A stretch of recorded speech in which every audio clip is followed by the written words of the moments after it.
Hey guys good evening. আজি ওলালোঁ মানে আজি এটা জেগাত আমাৰ প্লেনিং আছে। চ' ভিনিও আহিছে। চ' আমি চাওক আণ্টি তন্নু আৰু ইপিনে আমি চবেই ৰেডি হৈ বহি আছোঁ। ভিনদেউ অহা নাই এতিয়ালৈকে। ভিনদেউৰ কাৰণে আমি ৱেইট কৰি আছোঁ। চ' ফাইনেলি ভিনদেউ আহি গ'ল।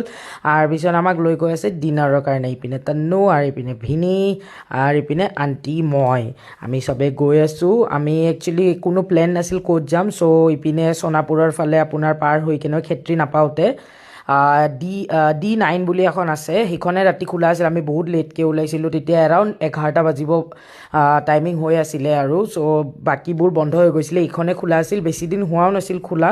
চ' আমি এইখনতে গ'লোঁ যিহেতু ডিনাৰ কৰা প্লেনিং আছিলে। ইয়াতে থকা খোৱা ব্যৱস্থা দুটাই আছিলে। চ' আমি খাবলৈ গৈছিলোঁ অনলি ডিনাৰ। চ' এইপিনে চাওক বেগেনাই কিবা নটেংকি মাৰি আছে, কি মাৰি আছে নাজানো আৰু আমাক একচুৱেলি ভিতৰত বহিব দিছিলে। এণ্ট্ৰেঞ্চটো ডিচেণ্ট আছিলে, ইমান মানে ঠিক ঠাক আৰু।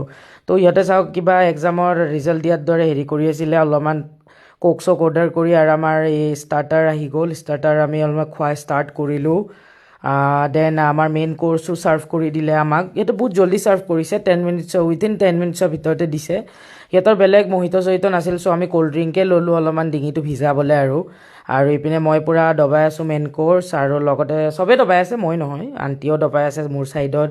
ইপিনে আমাৰ খোৱা হৈ গ'ল আৰু আণ্টি এতিয়াও ষ্টিল খাই আছে। চ' ইয়াতে মিঠা চব দেখি কেনে মইতো পাগল হৈ গ'লোঁ। মানে মই বেলেগ বস্তু নাখাওঁ ন, তো এইটোকে মুখত ভৰাই কেনে আমি ওলালোঁ। তেতিয়া এৰাউণ্ড 12টা বাজি পাৰ হৈ গৈছিলে ৰাতিৰ। চ' এটা ধুনীয়া ভিউৰ লগত ব্লগটো আজি ইয়াতে এণ্ড কৰিছোঁ। Thank U.